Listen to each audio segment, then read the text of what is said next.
Thanks for making the Locked On Ole Miss podcast your first listen every day. We're free and, in fact, available wherever you get your podcast, including YouTube. We're part of the Locked On Podcast Network, your team every single day. Hello, I'm Stephen Willis alongside Pratt Rogers here for your, Tuesday night show about Ole Miss football. We normally record on Mondays, so we're a day behind. Anyway, Pratt, how you doing, buddy? Good. What's going on, man?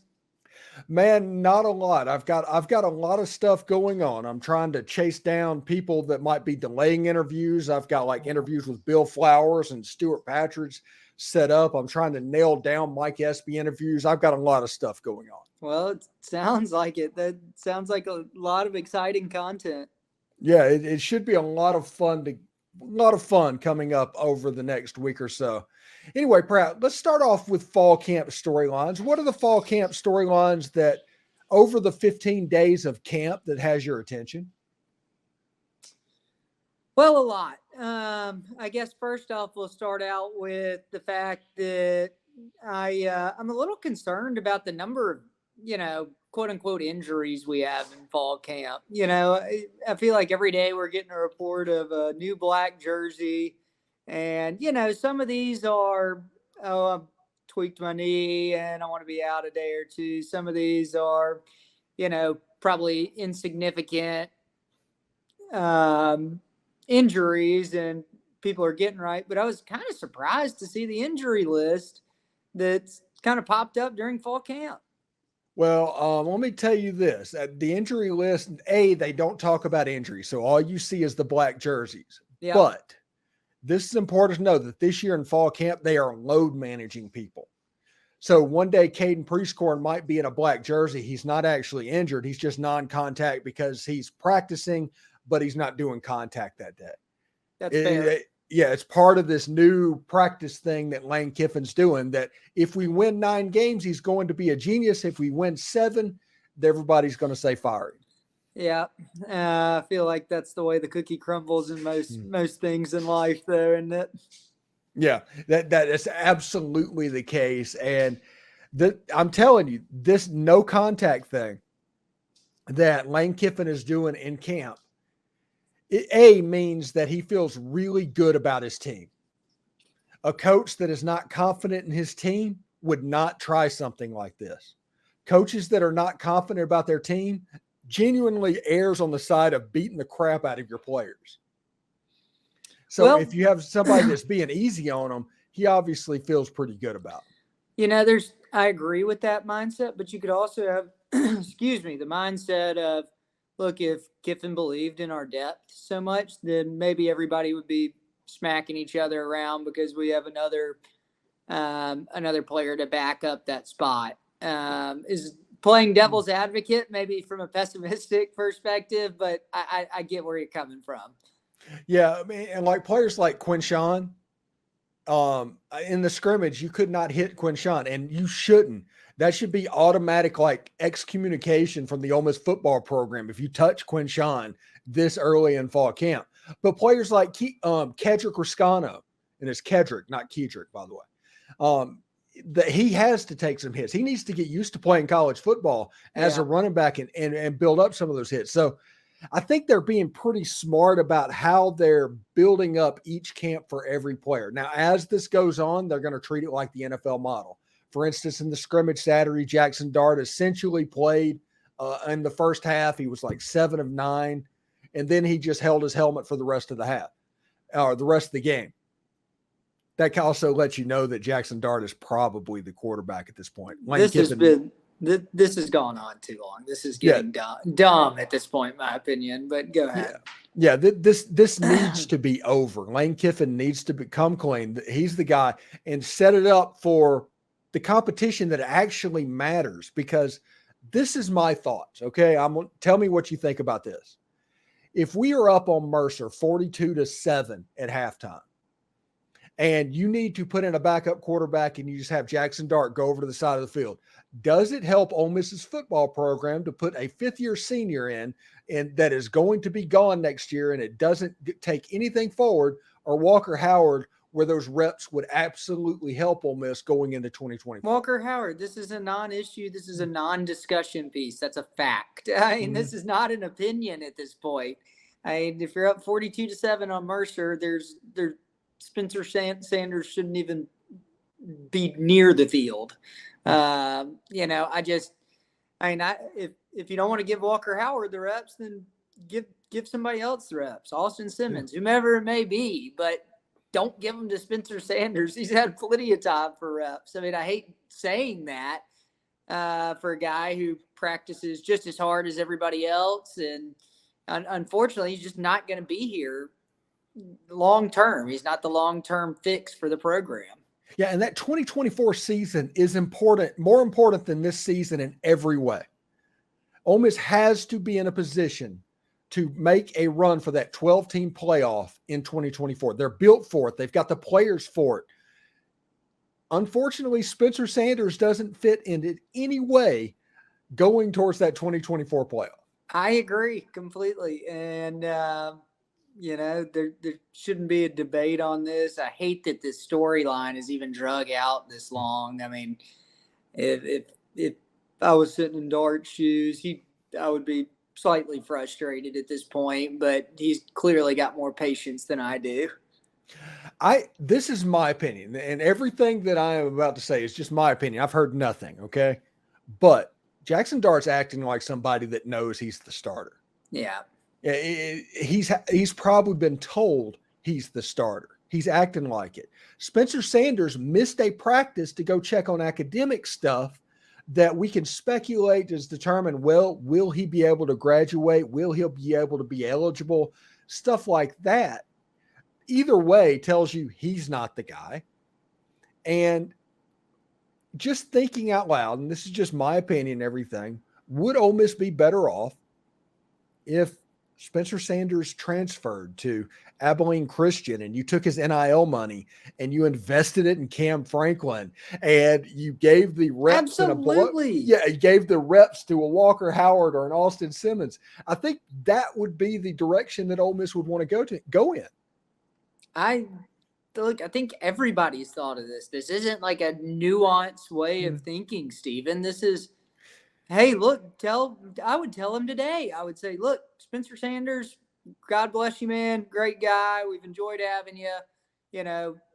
It's been very clear through fall camp at this point that, unless something drastic happens to Dart, he's our guy. And, I would, kind of not process, but maybe push him to greener pastures, go get your degree, go do your grad transfer deal. And, I try to recoup that money. I completely agree. No one ever understood it to begin with. And it's just, it's gone on too long. It made sense in the beginning, and it did. And I'm not going to fault Lane Kiffin for doing it because it did make sense. Because at the end of the Texas Bowl, there was obviously things that Jaxson Dart needed to work on. And if he did the same thing again and came into spring practice and looked exactly like he did last year, Ole Miss was kind of in trouble. You needed that insurance policy. But when Jaxson Dart came in and took care of the things that he was supposed to do, and he was obviously the number one quarterback through spring, all of a sudden Spencer Sanders, who was injured at the time, became superfluous to the needs of the Ole Miss offense.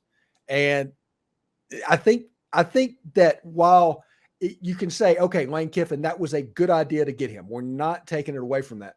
I don't think he can be a Tyrone Pegram on Ole Miss's quarterback roster like Tyrone Pegram was a couple of years ago, to where the starting quarterback came in and was basically invisible all season.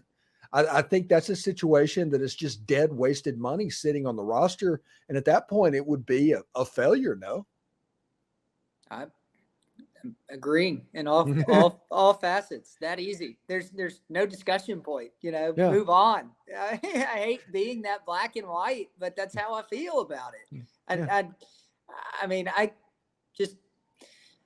just think that money could be so better utilized for anybody. And we use Cam Franklin is the example. Maybe that's a talking piece upcoming here soon. That is a very good segue, Pratt. Thank you, appreciate it. But all that to say, would yeah, Dart's the dude. Let's move on. Let's drop this until I see Spencer Sanders start multiple games in a row. I won't believe it. So we'll go from there.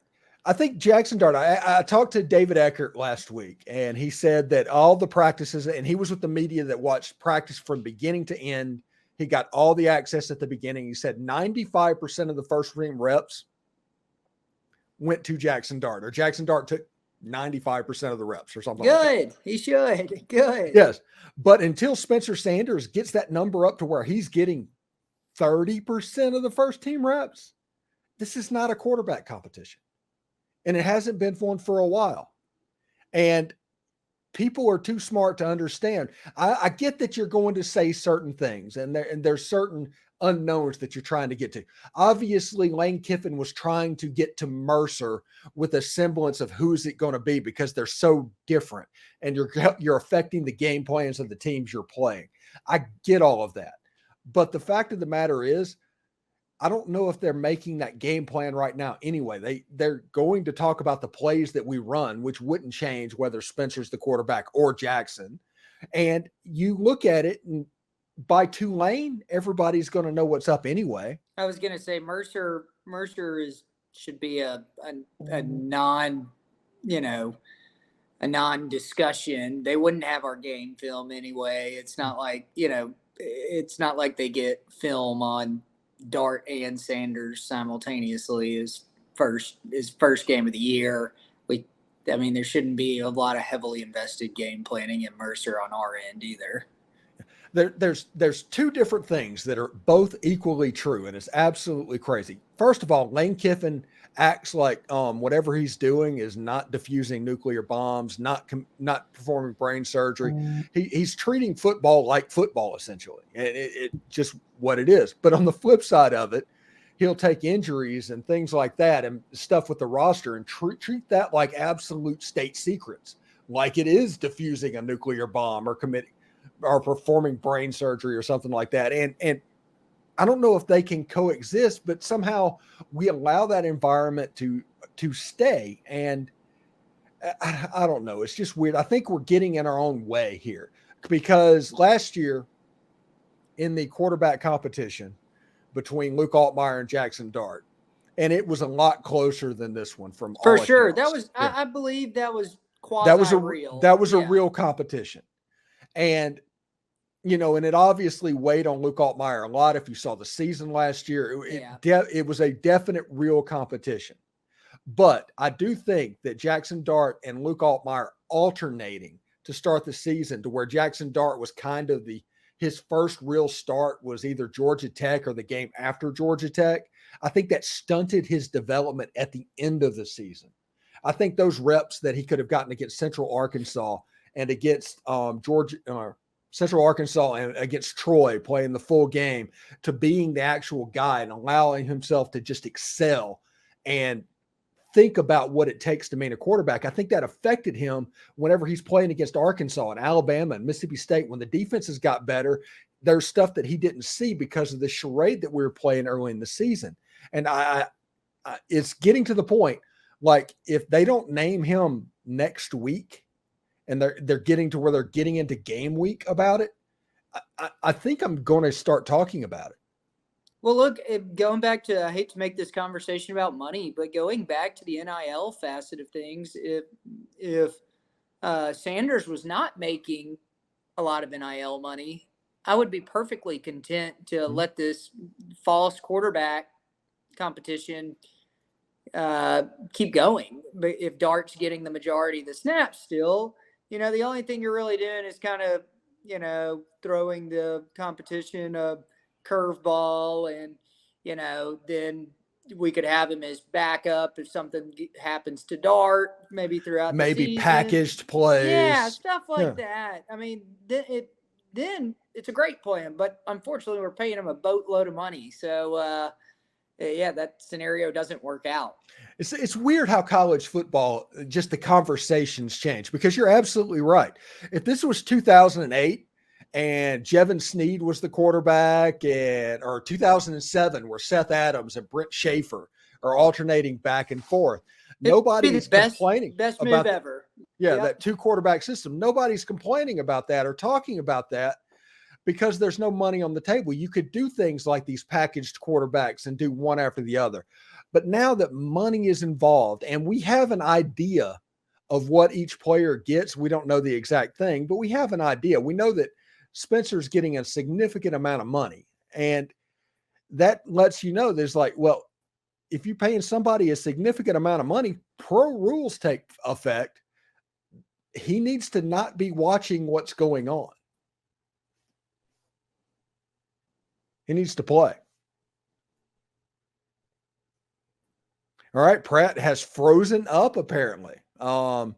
So anyway, thank you very much for making the Locked On Ole Miss podcast your first listen every day. For your second listen of the day, check out Locked On SEC. Chris Gordy does a fantastic job every dayers. We'll have Bill Flowers. We'll have several people on the show over the next week, and hope everybody has a good time.